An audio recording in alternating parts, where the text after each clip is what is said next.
Okay, class, welcome to our next lecture, Deciding Where Loyalties Lie.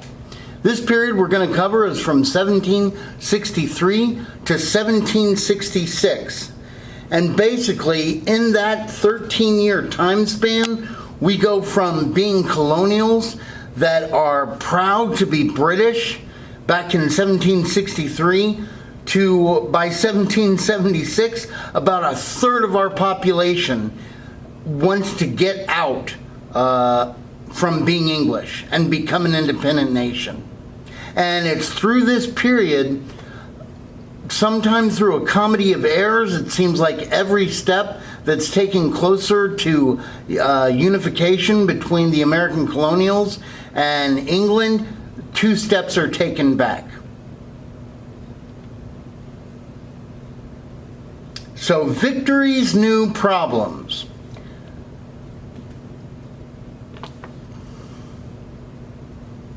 Now, guys, this is just like in Iraq when we, won the war, or Saddam Hussein was captured, tried by his people, and executed. The war wasn't over. A lot of Americans, soldiers, continued to die, as did Iraqis.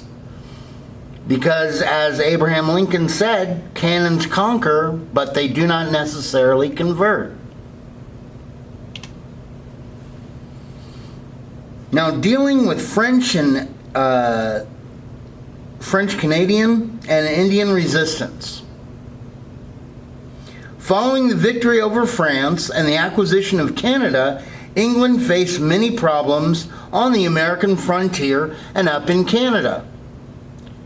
And remember, guys, England was exhausted by this war.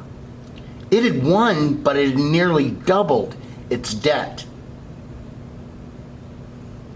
Ready to go to the next slide?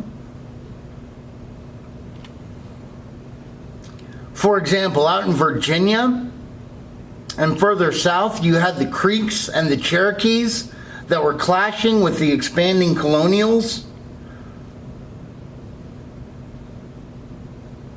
I mean, they had lived in relative peace until about 1760. A group of Virginian colonials and Cherokee got into a scuffle over who owned this one herd of horses, and the colonials shot 12 of the Cherokees.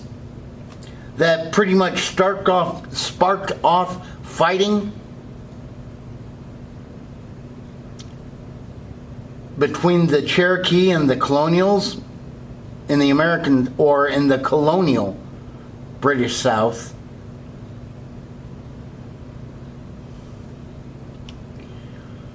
Meanwhile, in the North, there had been something called the Covenant Chain, which was a league of friendship that had kept the peace between the Iroquois and the English settlers that had been signed way back in 1768. Until finally, the Mohawks, frustrated by the encroaching colonials, broke the treaty, claiming the English no longer kept their word. Frustrations exploded in the Ohio River Valley, with Pontiac, who was an Ottawa chief, led an uprising in the spring of 1763, killing hundreds of colonials along the frontier.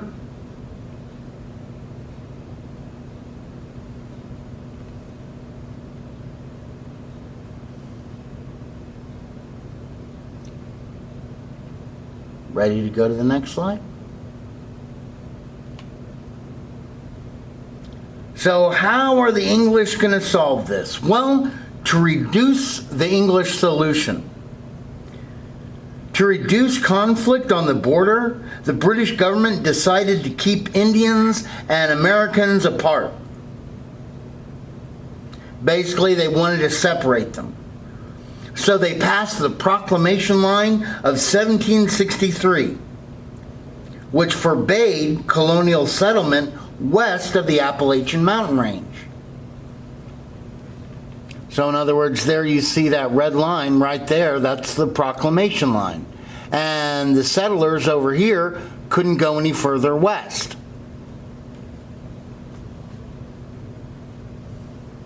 Now you might say, well, how did the colonials not just say, oh, well, we're going to go west anyway? Well, the British were going to build forts to enforce this.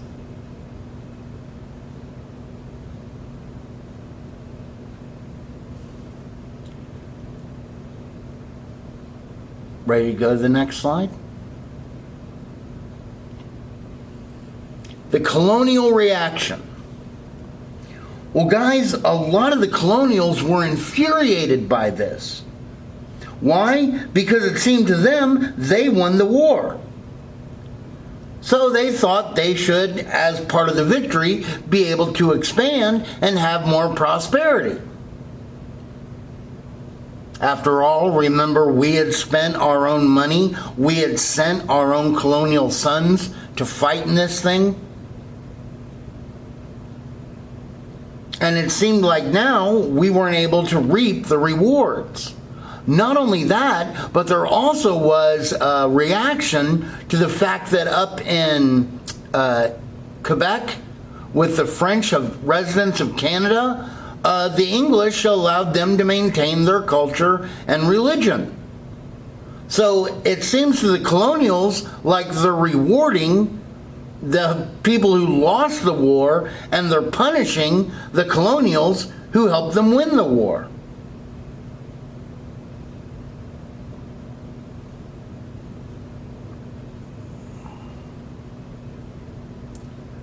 Ready to go to the next slide?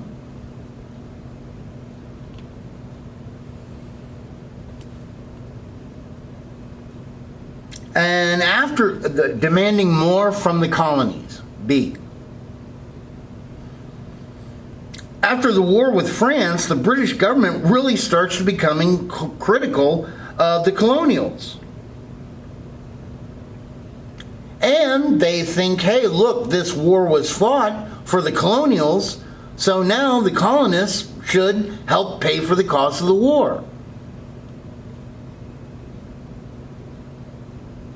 Because remember, England's debt had more than doubled.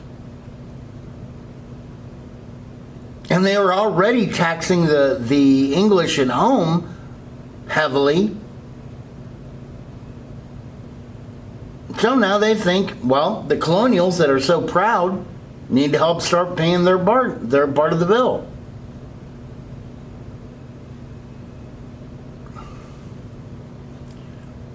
Ready to go to the next slide? So what was the American response? Well, the American response was smuggling. Just try to get out of paying the taxes. What they don't know won't hurt them. And we'll smuggle in the sugar we need, the rum that we sell, stuff like that, to avoid taxation.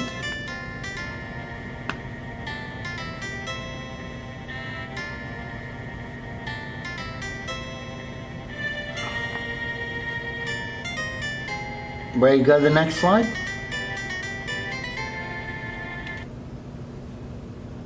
Political change. Meanwhile, in England, in 1764, George Grenville introduced new measures to assert greater control over the Americans.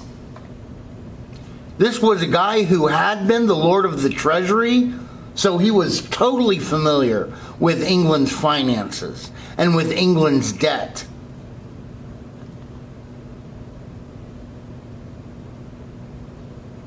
And now that he's prime minister, he wants to tax the colonies more to support the empire. And he thought absolutely nothing of it. I mean, that's what we've done here in England. And now the English over in America, in North America, the mainland colonies, are so proud to be English, well, they need to pay taxes too. Help support the empire. Ready to go to the next slide?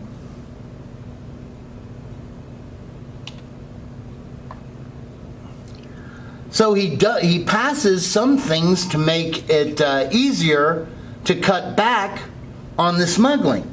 Like he passes writs of assistance that permitted easier searches for smuggled merchandise. Kind of a quicker round of a search warrant.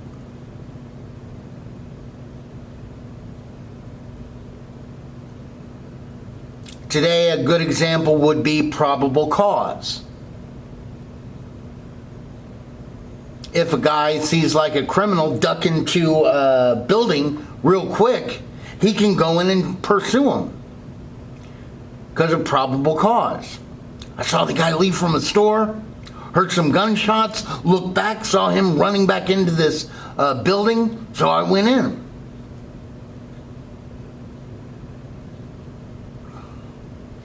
Also, the Sugar Act begins to be enforced that authorized trials of suspected smugglers without juries.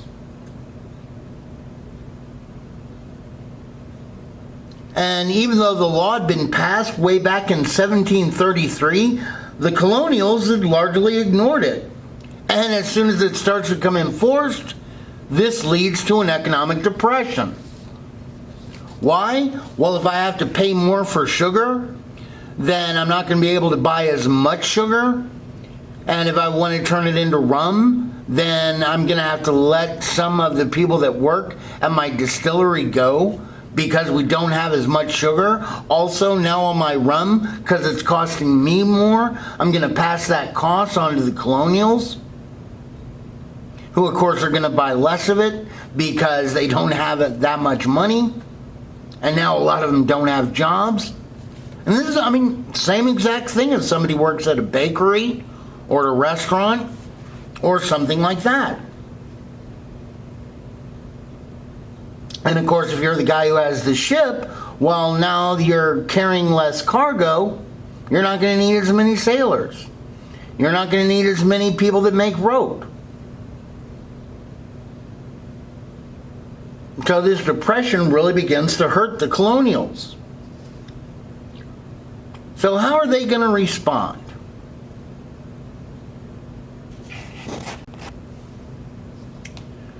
Ready to go to the next slide?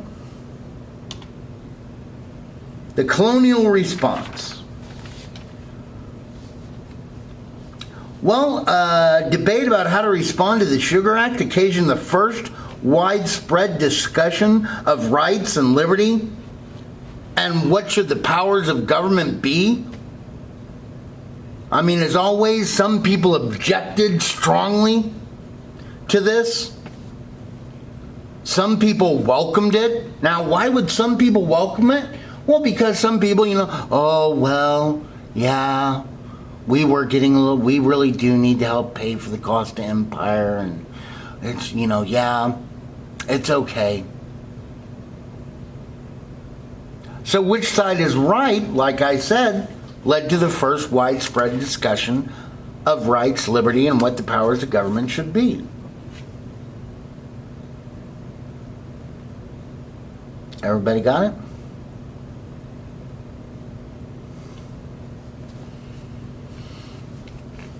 The Stamp Act. Basically, this was introduced by British Prime Minister George Grenville. It passed the British Parliament in 1765 as a means of raising revenue in the American colonies to pay off the cost of maintaining the military defenses of the colonies.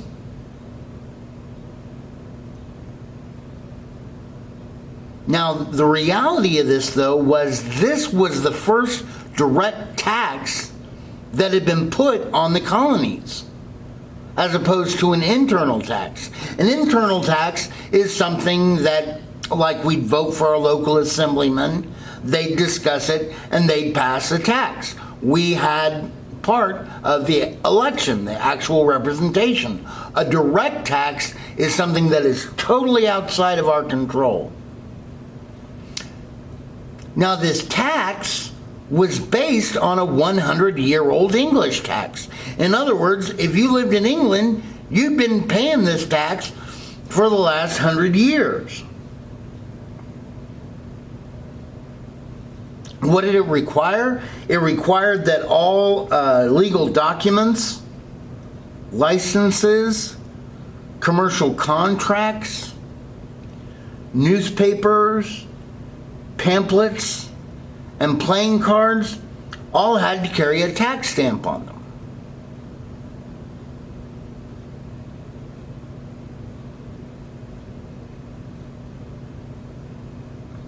Now, what were some of the difficulties of this? Well, it required that tax stamps be paid for with sterling, which is cold hard cash, which a lot of Americans didn't have cold hard cash. Basically, we were a barter economy. Hey, I'll trade you my shoes for that. Okay, like that leather belt. And if you violated this law, you were placed into a vice admiralty court, which is a military court, which totally operated without juries.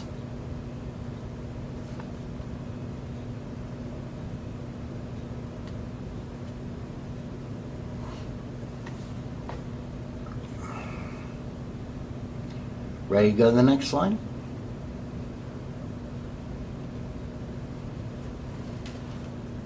Now, of course, the colonials, we were outraged by this thing, or many were. You had riots. Well, why were we mad? Because, I mean, we felt it wasn't legal to tax us without our consent and without us being able to have an election. And this opposition against it totally cuts across all social lines.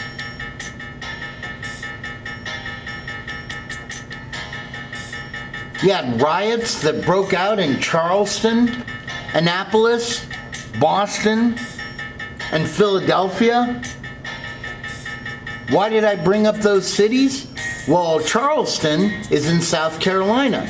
That's lower south. Annapolis is in Maryland. That's in the Chesapeake. Boston is up in New England. And Philadelphia is in the middle colonies. So in all of the regions, there's opposition against this tax. And even though we're deathly opposed to it, there's still no talk of rebellion from the crown.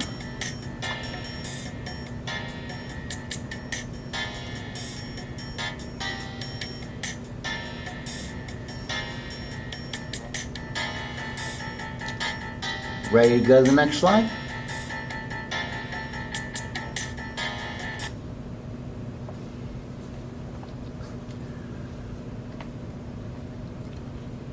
So you had guys that stood up and wrote pamphlets against it. Guys like James Otis Jr., who wrote The Rights of British Colonies Asserted and Proved, basically saying we have the right for our own local assemblies to decide what taxes we will pay. And yeah, England has the right for decisions of empire, but we should have the right when it comes to revenue generating devices like we had historically had over here since our founding. Another very flamboyant speaker, Patrick Henry,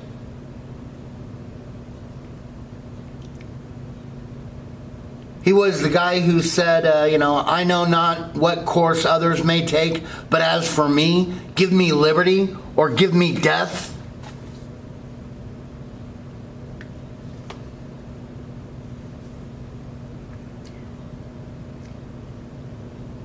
He came up with the Virginia Stamp Act resolves.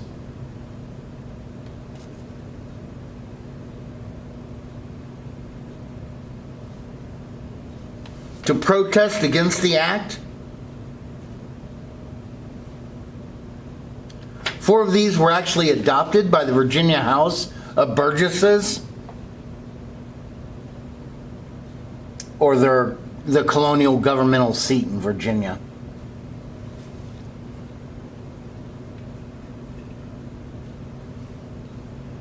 Ready to go to the next slide?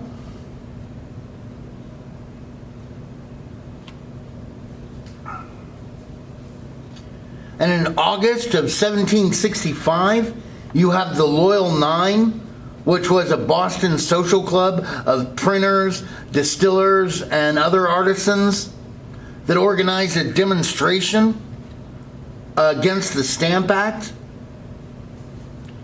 Basically, they approached the city's labor leaders on the north side and on the south side.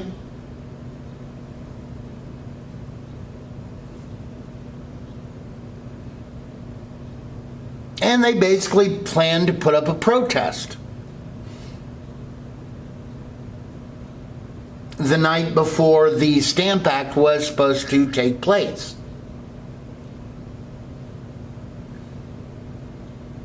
Now, first we'll talk about the north side.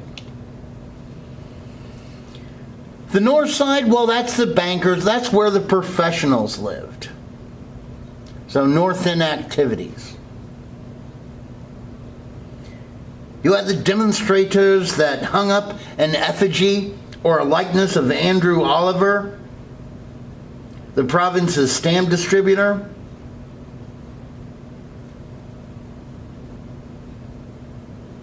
And they marched this effigy around the city, throwing stones at officials who tried to disperse them. They get to Oliver's townhome and march with it around the square, hanging the tree from the Liberty Tree, which was a tree in the middle of the courtyard, but it was called the Liberty Tree ever since. And Andrew Oliver, up on the second story, comes out of his townhome, and he publicly promised that he won't fulfill the duties of his office. And everybody goes, yay! And goes home.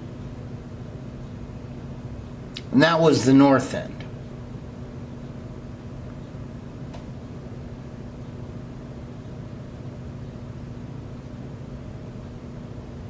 Ready to go to the next slide?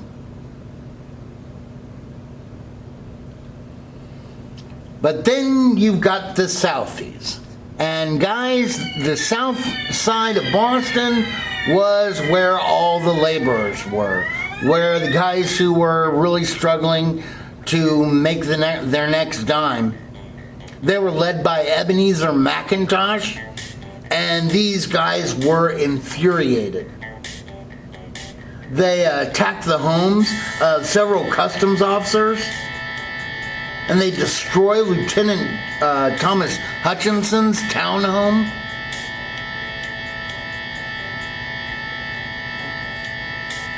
And of course, this violence drew no praise at all from Boston's upper crust.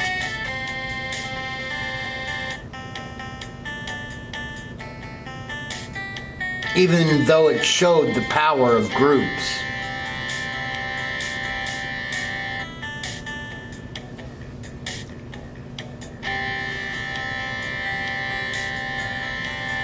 Ready to go to the next slide? Okay, don't worry about writing this down. Okay, Loyalist reaction to the protest. Basically, Peter Oliver, one of the tax collectors, was shocked when the taxes weren't collected next day. He said, the Americans were swelled with their own importance and had felt so little from British power that they now hugged themselves in security, regardless of what a power at 3,000 miles distant could do unto them. A law without penalties, or one with penalties not exacted, is useless to mankind. It is in government as it is in private life. A desultory, undetermined conduct often produces contempt. In other words, they're not paying the tax, and England is letting them get away with it.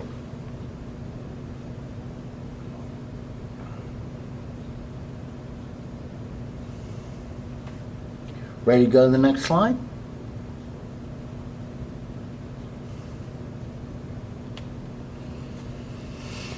Okay, so what were the results of this protest? Well, guys, first off, it drew ordinary folk into politics.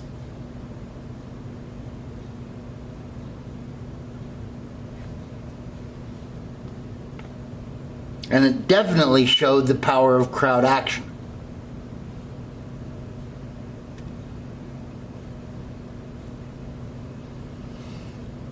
Then you have a patriotic secret society known as the Sons of Liberty that became formed, that was particularly active in opposing the imposition of the Stamp Act and the stamp tax.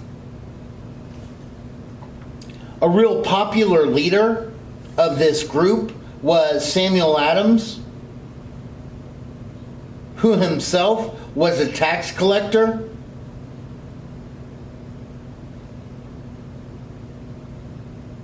Now you might say, how could a tax collector be popular? Well, because he wouldn't collect all the taxes. Meanwhile, colonial legislatures get together and form the Stamp Act Congress.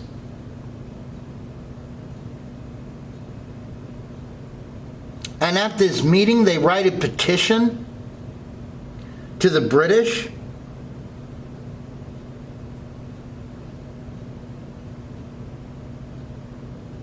This Congress met in New York City.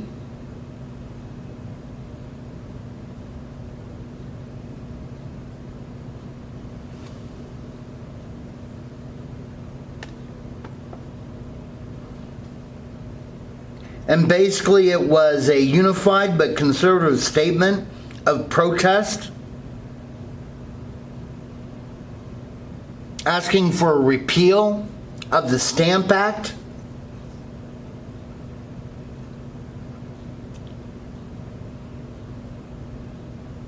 and stressing the urgency of actual representation as compared to virtual representation.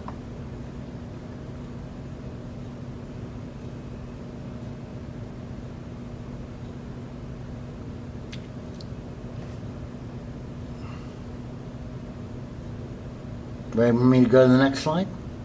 I think all of this, some of this information is going to be on the next slide. Yeah. And at this point, they see the king as their ally, not Parliament. When, guys, we had a heck of a lot more allies in Parliament than King George III.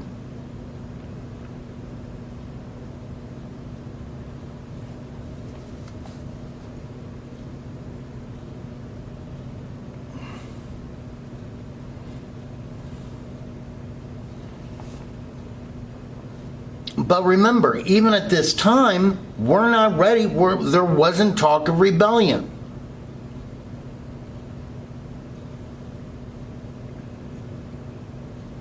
Ready for the next slide?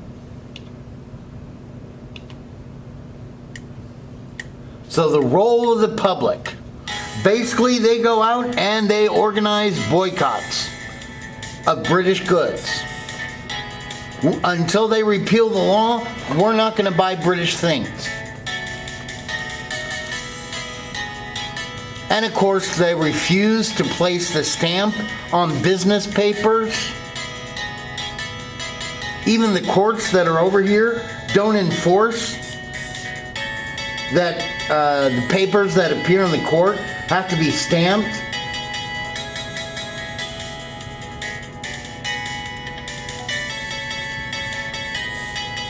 The boycott, of course, costs a substantial diminishment of the trade with England.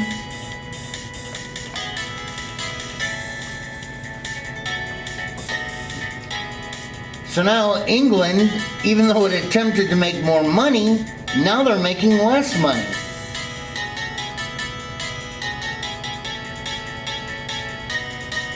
Ready to go to the next slide?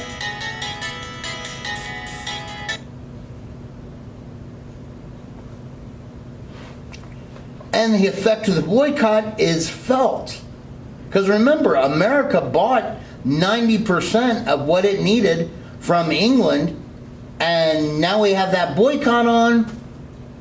So a lot of those goods aren't being sold. And the businesses in England aren't making the money.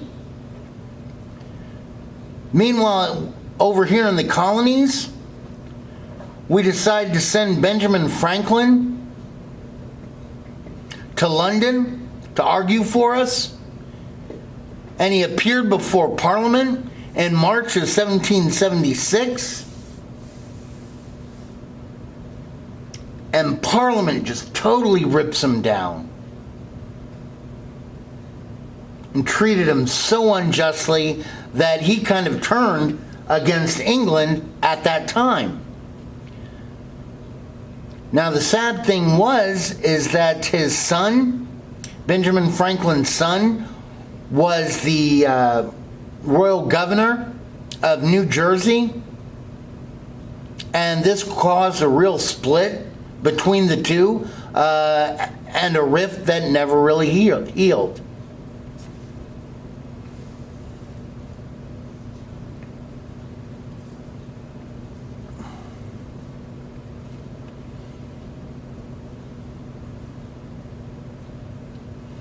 But what Ben Franklin didn't know is that basically our boycott was really hurting England economically, and it was hurting the British businesses that went to talk to Lord Rockingham about it.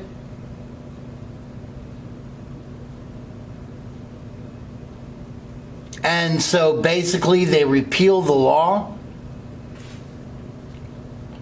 And of course, all the colonials over here, woo, yay, they listen to us, they listen to us.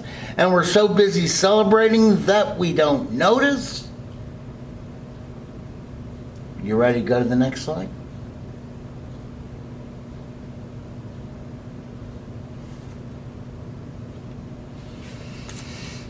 That at the same moment that they repeal the Stamp Act, they pass the Declaratory Act,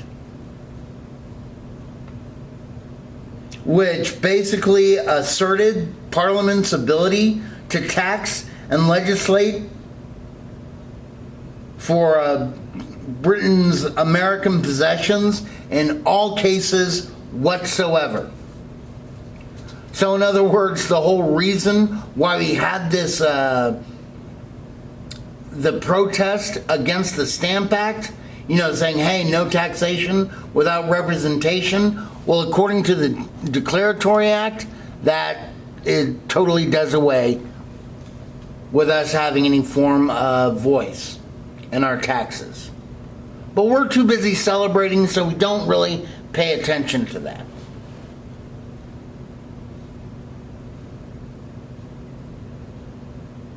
Ready to go to the next slide?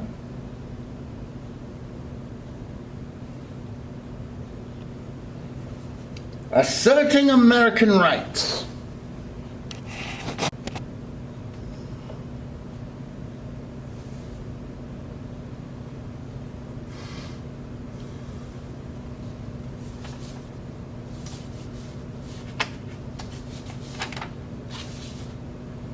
Okay.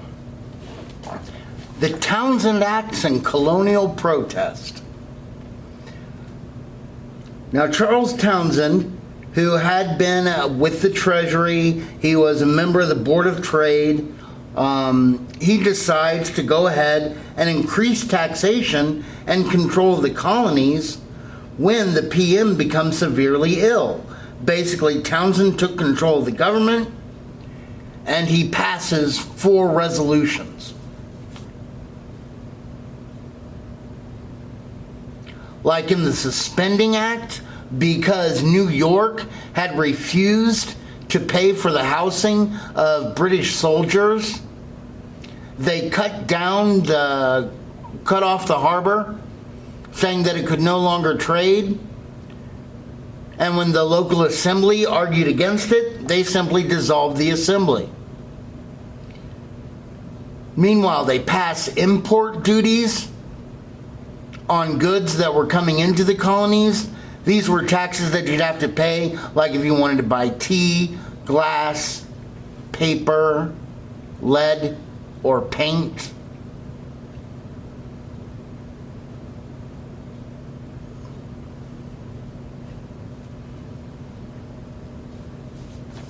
And there was stricter customs regulation. Like they put the headquarters of the Coast Guard vessels that would be searching out for vessels that had contraband or smuggled goods in it, right in Boston.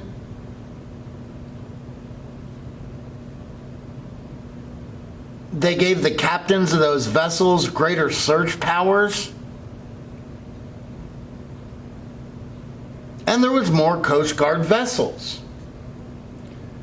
because they had to cut back on the smuggling. Why? Because England desperately needed money.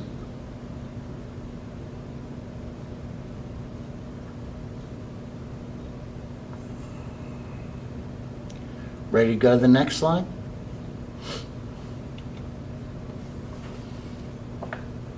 And the British reasoning. The British believed that they were totally wise in doing so, because Benjamin Franklin had told them that the colonials opposed direct taxes, in other words, a tax they couldn't get around of, but not customs duties.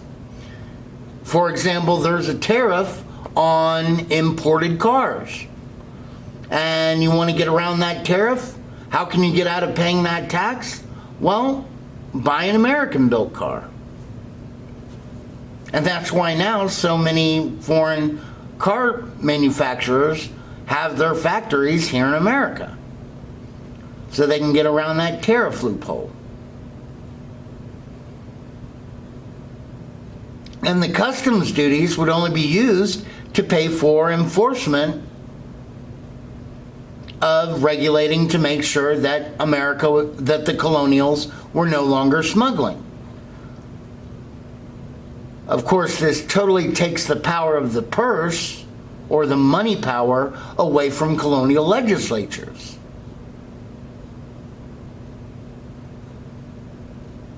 If you remember, they were the elected body that decided how much money went where. And in reality, these taxes only raised about £40,000, which barely cost the military expenses they were paying.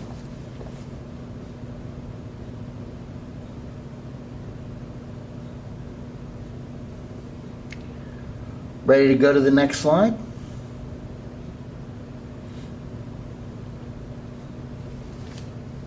Now, how do the colonials react to this? Guys, they react with total rejection.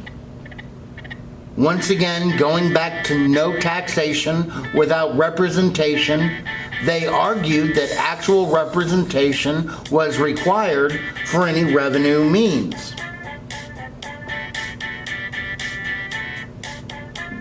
So how did they respond? They responded like they did before.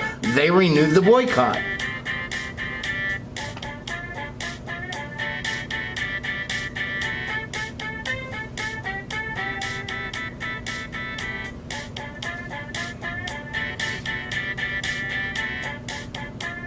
Ready to go to the next slide?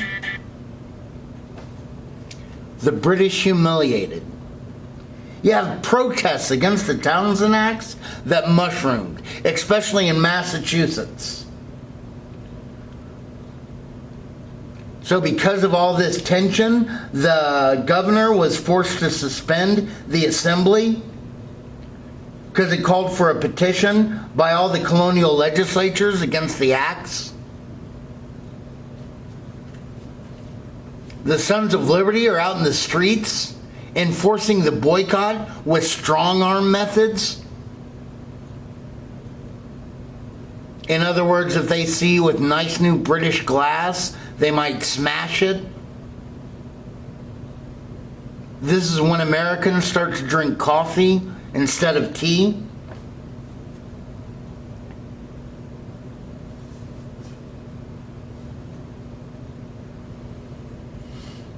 Ready to go to the next slide?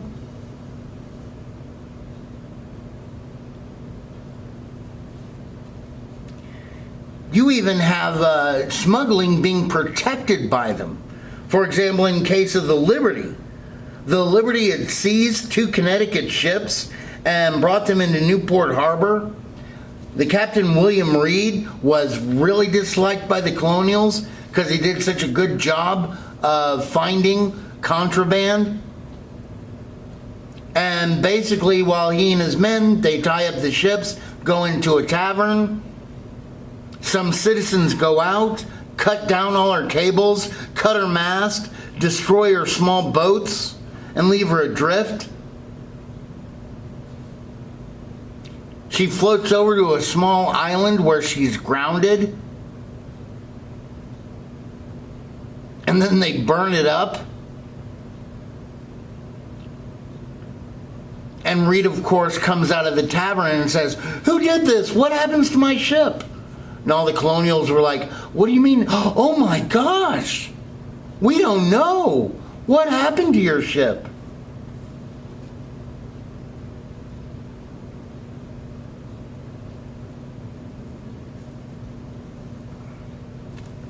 Ready to go to the next slide?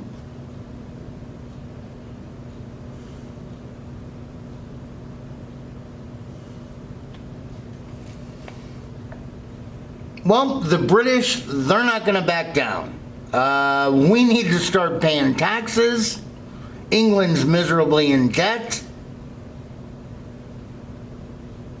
And it's time for us to start paying our fair share. So General Gage moved 700 men and 2 cannon from Halifax, Nova Scotia, and they're stationed in Boston.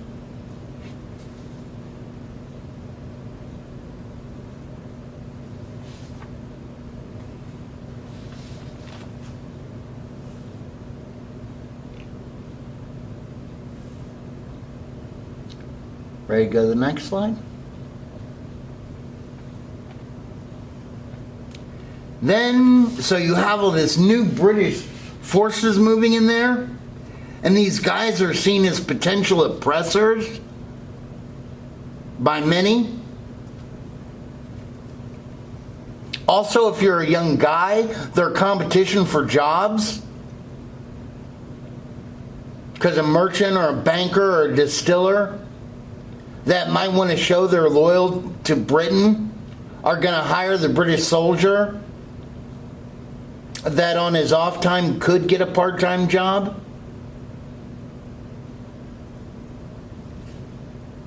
And of course, they were also seen as a threat to the morality. He called them lobster backs. I don't want them around my daughters.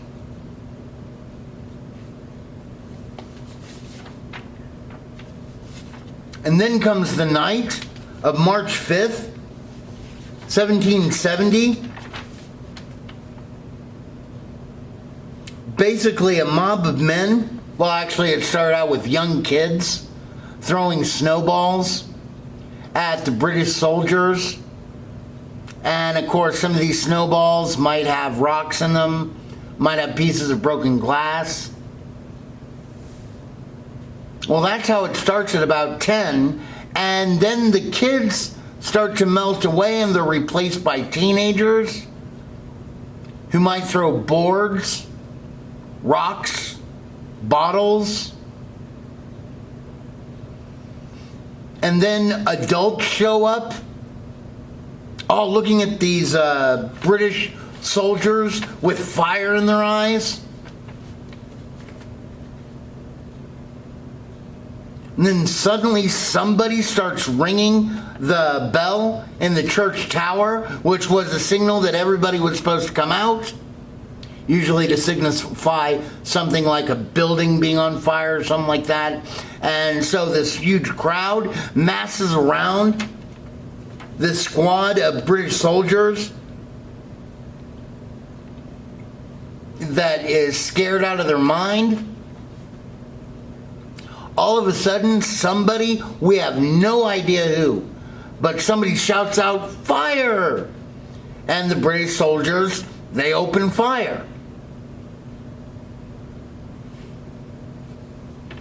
Indeed, one of the dead, one of the first men shot was Crispus Attucks, a black man, or a mulatto, we're not really sure which one. Most people agree that he was a sailor.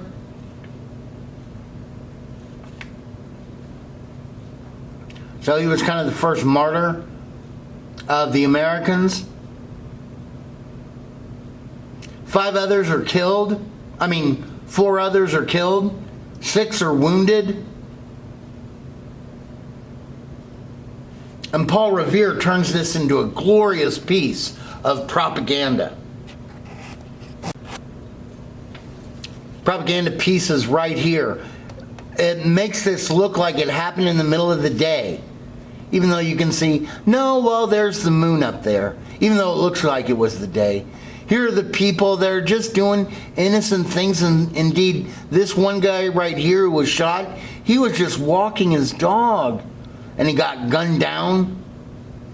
If you really, really zoomed in on this, all these soldiers have mean, cold-blooded stares on their faces.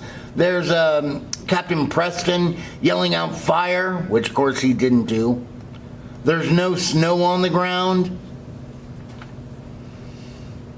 Indeed, Paul Revere was the guy who came up with the title, the Boston Massacre. Now guys, a massacre used to be used to define something that to bury all the bodies that had been slaughtered, you'd have to bury them in a mass acre or a square acre. And guys, you could bury 5 guys in a square acre and have plenty of space left over. And if you couldn't afford this expensive ink print to put in your paper, then you could buy this little stamp and put it in the corner on the death of 5 young men who were murdered March 5th, 1770 by the 20th Regiment.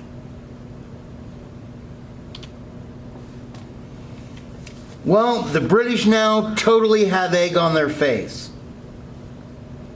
And they repeal all of the Townshend Acts. The only act that was left was the tax that was remaining on tea. Now, why did the British repeal all the others but leave the ones on tea? Well, it's because they wanted to show, hey, we still have authority. You're still going to have to pay these taxes. Kind of like when you were little and you got grounded and your mom and dad said you got home late, so you lost all your driving privileges. So we're going to drive you to school, we'll drive you to work, and then we'll bring you home. And that's going to take place for a month.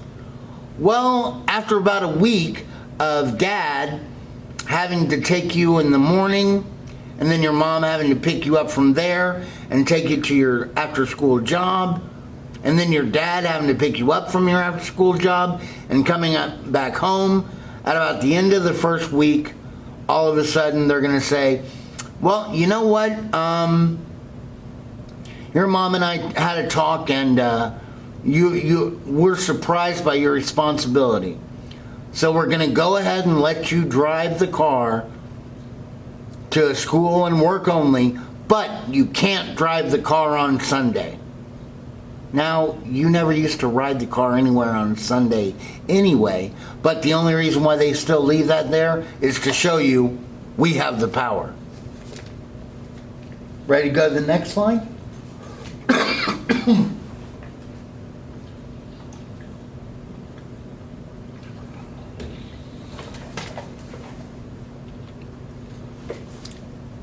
Now, the success that they had actually weakens colonial unity, because the tensions are renewed over the boycott.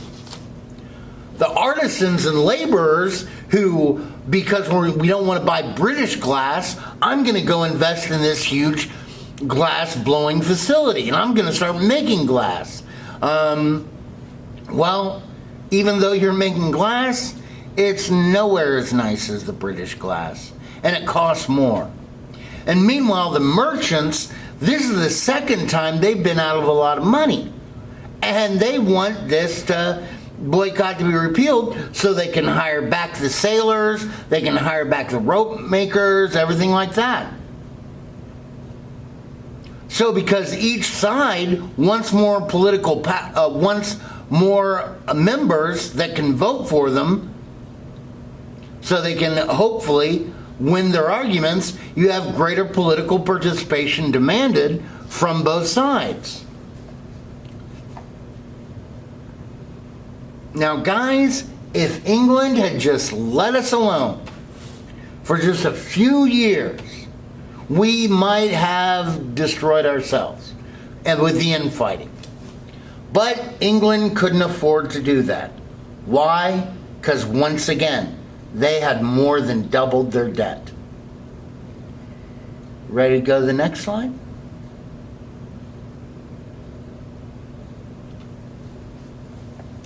The crisis renewed.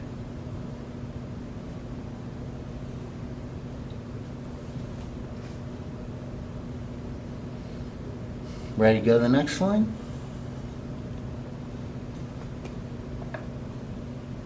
Disturbing the peace of the early 1770s. Basically, Britain continued to try to eliminate smuggling of foreign goods by the Americans. Because, guys, they desperately needed that tax money. You have something called the Gaspee Incident, where the Gaspee was a British schooner that had been stationed at Providence, and it had exerted much activity in suppressing smuggling coming in. So much so that the citizens of Providence became infuriated. And so one night in 1772, at 2 in the morning, a group of the city's citizens quickly mount the boat so quickly and in such numbers that it totally catches the guards by surprise.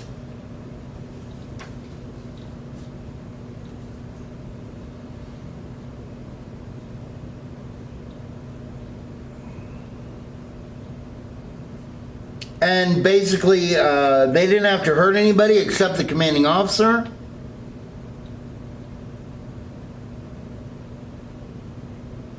And basically, they get everybody together, put them on a lifeboat, and set fire to the Gaspee, destroying her and all of her stores. So this is in-your-face violence to the British.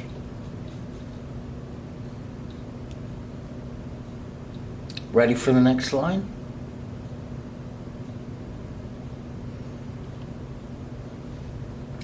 The Tea Act and the Tea Party.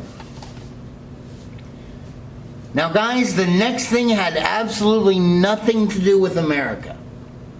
Well, what did it have to do with? It had to do with the East India Company. That was partially owned by the government. Well, basically, the East India Company was going bankrupt. And to save it from bankruptcy, the British government passed the Tea Act, which authorized the company. Now they no longer had to, it used to be you'd pick up all the tea in India, you'd sail to England, you'd pay taxes on it, then you'd sail over to the colonies where you'd sell your tea and collect the taxes, then you'd sail back to London and do the taxes and sail back to India. Well, guys, this cut out the having to sail back to London. In other words, now you could sail the tea directly to the American colonies. So the tea now would be cheaper, it would be fresher, and there'd be lots of it. But instead of being happy about this, the colonists view this as a trick. Now, wait a minute. Why would the colonials have viewed it as a trick? Well, guys, do you remember the only tax that was left on any items? It was the tax on tea. And we thought, oh, those so-and-sos are trying to get us to pay the tax. Ready for the next slide?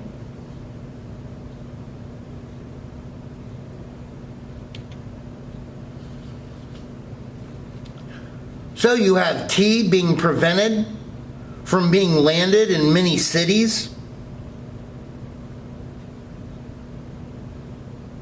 But the one city that they really couldn't prevent the tea from being landed in was Boston. That had the British sailors there, had the cannons, had the Coast Guard vessels.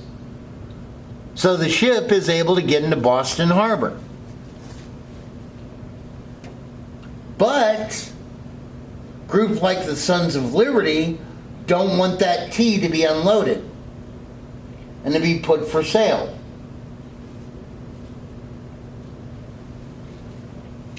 So during the night, they dress up like Mohawk Indians and dump the tea overboard. 342 chests of tea were destroyed, and the value of the tea that was totally wiped out was almost $2 million in today's currency.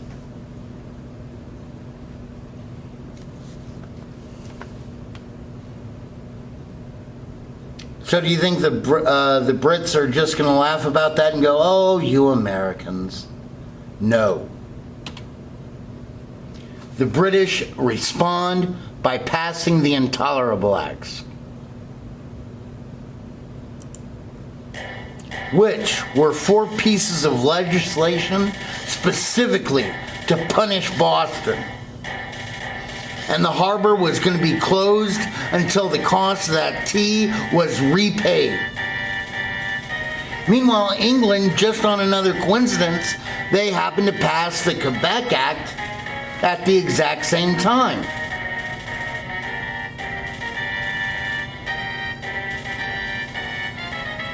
The Quebec Act merely gave even more rights to the French colonials that had been conquered.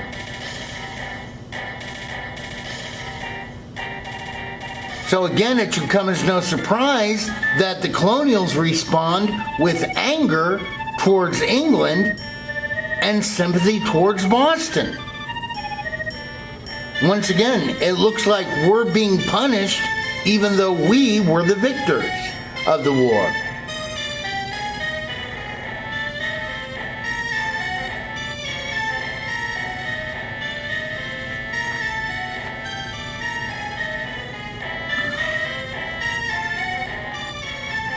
So guys, now that it's getting serious, we're going to do something about it.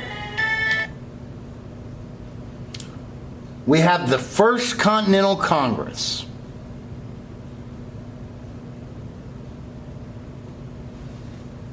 And delegates from all of the colonies, except for Georgia, met in Philadelphia in September of 1774 to determine what are we going to do about the Intolerable Acts.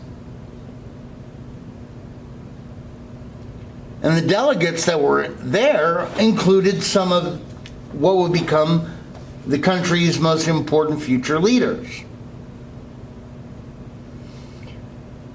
Now basically the Continental Congress considered several pieces of action.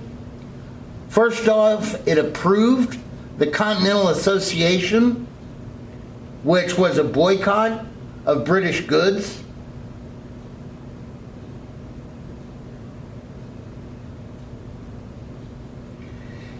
And talking about what they were going to do about the relation of taxes and taxation and all that, Joseph Galloway's Plan of Union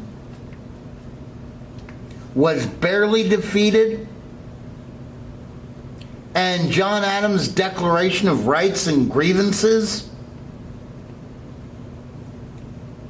which clearly set forth the colonial position on customs duties and taxation, and who was responsible for what.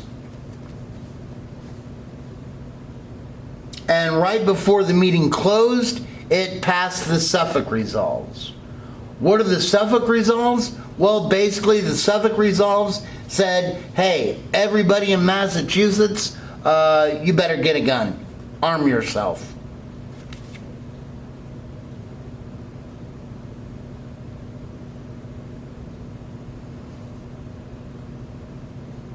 And as you can guess, the British don't respond too kindly to that.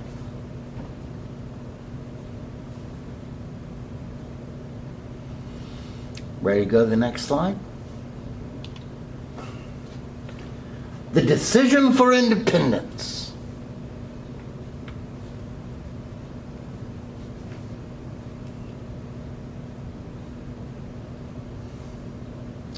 Ready for the next slide? First, taking charge and enforcing policies. Throughout the colonies, those in opposition to the British government began to seize control, violently enforcing the Continental Association, or that boycott of British goods. In that picture there, you can see a guy being tarred and feathered.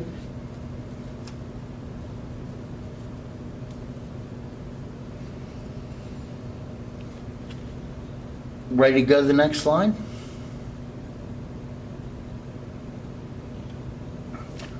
Well, Gage is going to take this line down. In April 1775, Gage moved to seize colonial weapons in Lexington and Concord.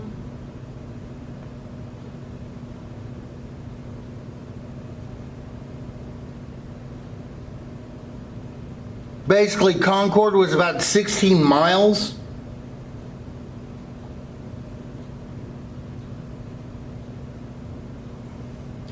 northwest of Boston.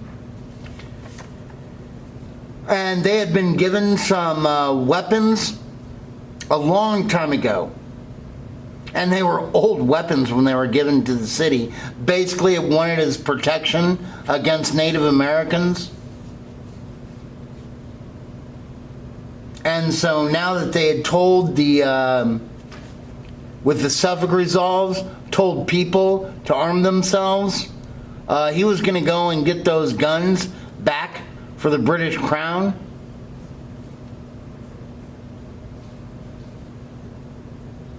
And Paul Revere knew that this was going to happen. He and two other guys. One of the guys' names, I believe, was Richard Dawes. Basically, we're going to find out if the British troops were going to be going by land or going to be going by sea. And they would ride throughout the countryside. And they didn't shout, "The British are coming, the British are coming," because over here as colonials, we were British. So they probably said the lobsterbacks or the redcoats are coming. And the only way he could figure out if they were going by land or sea is he had a friend in a church steeple that had some lanterns with him. And if he saw that the troops were going by land, he'd just put one lantern in the winter. And if they were going by sea or the river, he would put another lantern in the window so there'd be two lanterns showing. So Paul Revere was waiting and watching, waiting and watching, and he sees that just one lantern goes up. So they're going by land. So he starts riding around through the countryside, going, the British are coming. So the guys could prepare.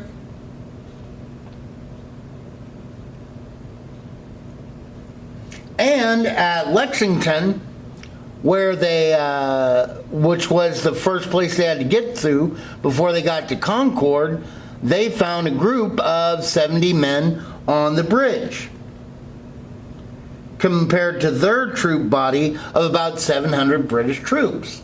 Well, they tell these guys, hey, get off the bridge, let us pass. and the Minutemen refused to do it. And then we have the shot heard round the world fired. One of the guys fires. The British then, of course, totally opened fire on us, killing 8, wounding 10. Now, one of the British soldiers was wounded, but basically after this firing, the Minutemen kind of scuttle, get off the bridge. The British continue their march 6 miles to Concord, where the Americans had retreated.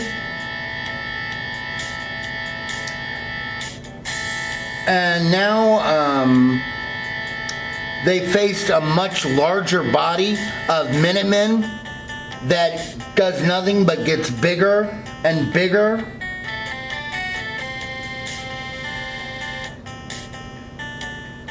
So you had, once again, shots ring out. 3 British soldiers were killed. 2 Americans were killed. And the whole time they're marching back to Boston, they're being shot at. And they're under constant assault from the Massachusetts Minutemen. So that by the time they get back into Boston, the British have more than 273 casualties.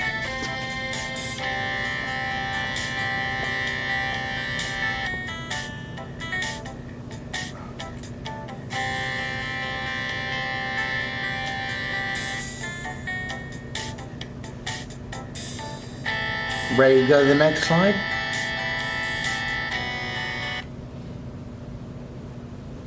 Well, all of a sudden, we have an assembly of the Second Continental Congress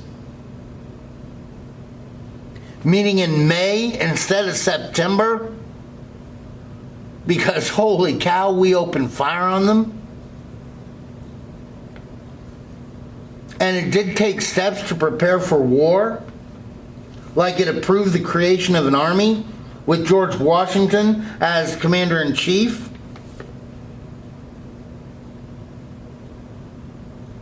So you prepare for war even though you would prefer peace. Because they also approved of the Olive Branch petition, which was, hey, King, let's be cool again. We can be friends, right?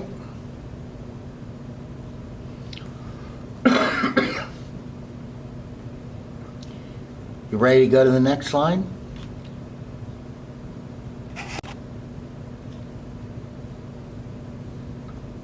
Now, how do you think the British would have responded to this? Because they've been nice to us, and, you know, we nice. Now we actually took shots at them. The British are not amused. England's reaction was to pass the American Prohibitory Act. They totally rejected reconciliation, and now it's not us not buying their goods, it's America, your ports are now all going to be blockaded.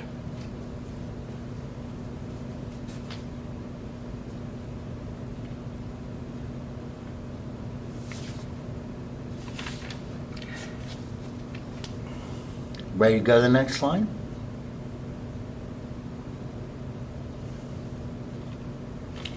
The impact of common sense.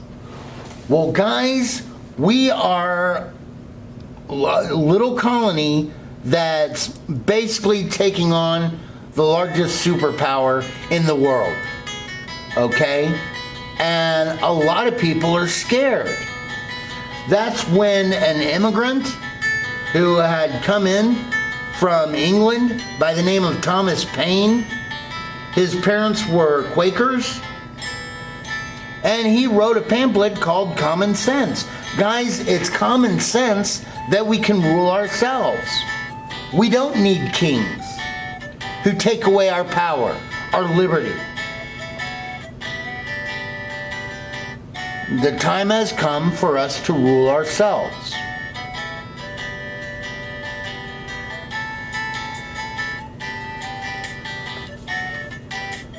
this bolstered a lot of people's confidence. Ready to go to the next slide?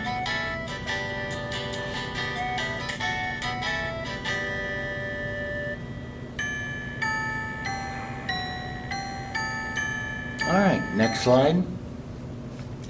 Declaring independence. Well, by June of 1776, the Continental Congress considered a resolution declaring independence.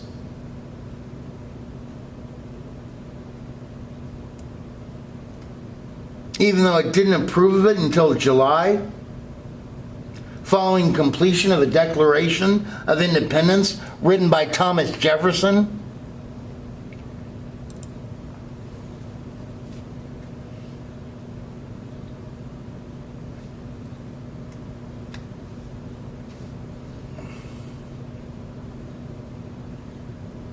Ready for the next slide? Oh, and by the way, never mind.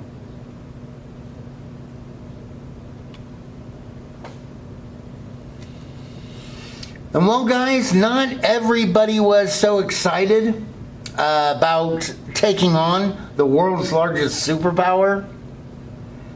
Many people chose to remain loyal to the British, coming from all ranks and classes of colonial society.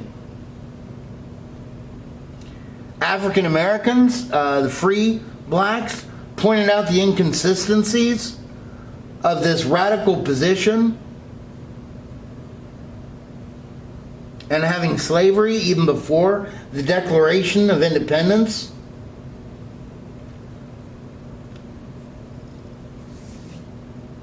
Some white Americans agreed that slavery was inconsistent with liberty, but others worried that slaves might seek their freedom by supporting the British.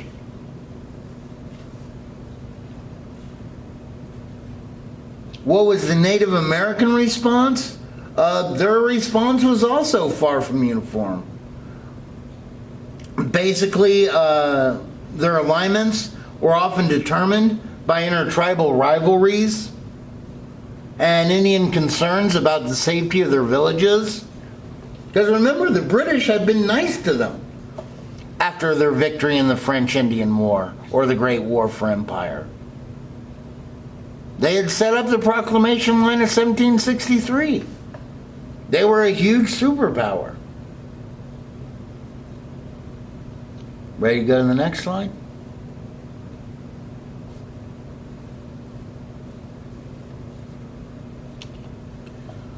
So basically we have the rule of thirds.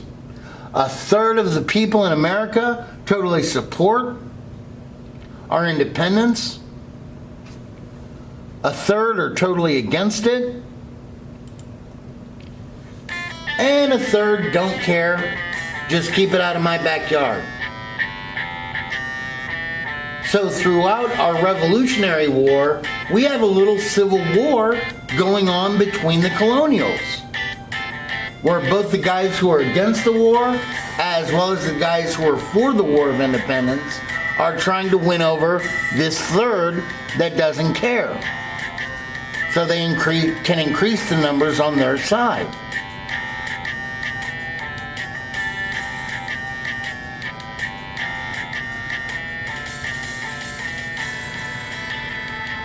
Okay, our next lecture will actually be talking about the Revolutionary War.